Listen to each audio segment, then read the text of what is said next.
Gluten মুক্ত খাবার আমাদের স্বাস্থ্যের জন্য কি উপকারী? আসসালামু আলাইকুম, আমি নিউট্রিশনিস্ট তাসনিমা হক বরাবরের মতো আবার চলে এসেছি আপনাদের সাথে কথা বলতে। আজকে কথা বলবো একটা খুব কমন টপিকস। আমরা সবসময় শুনি যে গ্লুটেন মুক্ত খাবার খেতে, এই খাবারে গ্লুটেন আছে, এটা খেও না, অমুক ডিজিজের জন্য গ্লুটেন মুক্ত খাবার হচ্ছে খেতে হবে, বা যারা অমুক ডিজিজে আক্রান্ত তাদের জন্য গ্লুটেন ফ্রি খাবার খেতে হবে। তো আজকে সেটা নিয়ে কথা বলবো। গ্লুটেন মুক্ত বা গ্লুটেন যুক্ত খাবারে যাওয়ার আগে সর্বপ্রথম আমাদেরকে জানতে হবে গ্লুটেনটা কি। গ্লুটেন হচ্ছে একটা কমপ্লেক্স প্রোটিন, যেটা হচ্ছে গ্লায়াডিন এবং গ্লুটেনিনের সমন্বয়ে গঠিত, এবং এগুলো সাধারণত গম জাতীয় খাবারে, বার্লিতে, রাইতে পাওয়া যায়। সাধারণত দেখা যায় যে এই খাবারগুলো খাওয়ার ফলে অনেকের বিভিন্ন ধরনের হেলথ ইফেক্ট দেখা দেয়। অনেকের ক্ষেত্রে হচ্ছে দেখা যায় যে স্মল ইন্টেস্টাইনের প্রদাহ বেড়ে যায়, বা এই যে সমস্যাগুলো আছে এগুলো বাড়ে। এই যে গ্লুটেন যুক্ত এবং গ্লুটেন মুক্ত যে খাবার, এগুলো আসলে কি? গ্লুটেন যুক্ত খাবার হচ্ছে আমরা সচরাচর যেগুলো হচ্ছে পিৎজা, বার্গার, বিভিন্ন ধরনের কেক, বাইরের খাবার খেয়ে থাকি, সেগুলো তো সাধারণত গ্লুটেন যুক্ত হয়, কারণ এগুলো গমের বা হচ্ছে আটার তৈরি যে জিনিসগুলো থাকে সেটা দিয়ে তৈরি হয়। আর গ্লুটেন ফ্রি যে খাবারগুলো আছে সেখানকার মধ্যে আপনি পাবেন হচ্ছে তাজা যে সবজিটা আছে, ফল, সি ফুড, তারপরে হচ্ছে বাদাম, ডাল, ডিম, দুধ, এই টাইপের যে খাবারগুলো আছে এগুলো হচ্ছে গ্লুটেন ফ্রি খাবার। এখন এই যে গ্লুটেন যুক্ত খাবার কারা আসলে খেতে পারবে না? যাদের সিলিয়াক ডিজিজ আছে তারা হচ্ছে গ্লুটেন যুক্ত খাবার খেতে পারবে না, বা তাদের স্বাস্থ্যের জন্য উপকারী না।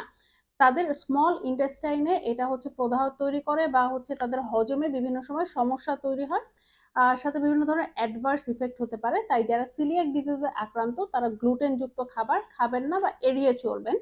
এরপরে যাদের হচ্ছে গ্লুটেন সেন্সিটিভিটি আছে, এখন সেন্সিটিভিটি আছে কিনা এটা আপনি হয়তো জানেন না, কিন্তু দেখলেন যে আপনার হচ্ছে পিৎজা, বার্গার বা হচ্ছে প্যানকেক বা এরকম কোনো খাবার খাওয়ার ফলে কোনো একটা প্রবলেম হলো, এটা অনেক অন্য ডিজিজের কারণেও হতে পারে, কিন্তু হচ্ছে যদি আপনার ফ্রিকোয়েন্টলি হয়ে থাকে ডেফিনেটলি আপনার ডক্টর বা নিউট্রিশনিস্টের সাথে দেখা করে জেনে নিতে হবে যে আসলে এটা গ্লুটেন সেন্সিটিভিটির জন্য হচ্ছে কিনা। এরপরে যাদের গ্লুটেন অ্যাটাক্সিয়া আছে, যা এইটা একটা অটো ইমিউন ডিসঅর্ডার, অনেক সময় দেখা যায় যাদের গ্লুটেন অ্যাটাক্সিয়া থাকে তাদের হচ্ছে পেশির নড়াচড়ার ক্ষেত্রে একটা সমস্যা তৈরি হয়।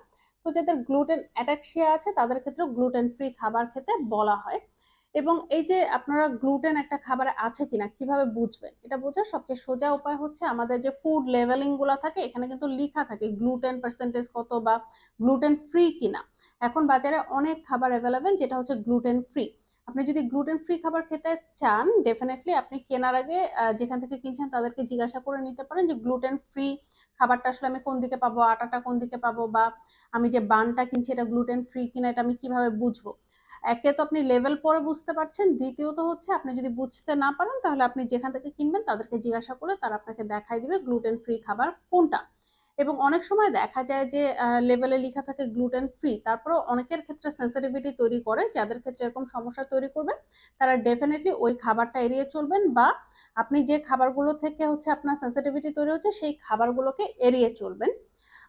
অনেকে মনে করে যে গ্লুটেন ফ্রি খাবার খেলে হয়তো স্বাস্থ্যের জন্য ভালো, বা গ্লুটেন ফ্রি খাবার স্বাস্থ্যের জন্য খারাপ। এটার উত্তর হচ্ছে যে আপনার স্বাস্থ্যের জন্য যদি গ্লুটেন ফ্রি খাবার হেলদি হয় তাহলে আপনার জন্য গ্লুটেন ফ্রি খাবার। আপনার যদি গ্লুটেন রিঅ্যাক্ট না করে আপনি গ্লুটেন আলা খাবার খেতে পারবেন, কোনো ধরনের কোনো সমস্যা নেই। আমাদের পারিপার্শ্বে বা চারপাশের যে খাবারগুলো আছে এগুলোতে কোনো না কোনো ভাবে গ্লুটেন থেকে যায়, আমরা চাইলেও হচ্ছে এটাকে অ্যাভয়েড করতে পারি না বা এটাকে মিনিমাইজ করতে পারে না। তাই যাদের কোনো ধরনের কোনো সমস্যা নাই, অটো ইমিউন ডিজিজ নাই, সেলিয়াক ডিজিজ নেই, যাদের গ্লুটেন সেন্সিটিভিটি নাই, গ্লুটেন অ্যাটাক্সিয়া নাই, তারা খেতে পারেন, কোনো অসুবিধা নেই। গ্লুটেন ফ্রি যে ফুড সোর্স গুলো আছে এই ফুড সোর্স গুলো বা এই যে খাবারগুলো হয় এগুলো নর্মালি একটু অন্যান্য খাবারের থেকে এক্সপেন্সিভ হয়। তাই যারা হচ্ছে গ্লুটেন ফ্রি খেতে চান, হেলথ কনসাস এবং আপনি এফোর্ড করার ক্ষমতা রাখেন, তাহলে ডেফিনেটলি আপনি গ্লুটেন ফ্রি খেতে পারেন, কোনো ধরনের কোনো অসুবিধা নেই। কিন্তু যদি আপনার কোনো ধরনের কোনো হেলথ ইস্যু থাকে ডেফিনেটলি গ্লুটেন ফ্রি খাবার আপনাকে খেতে হবে।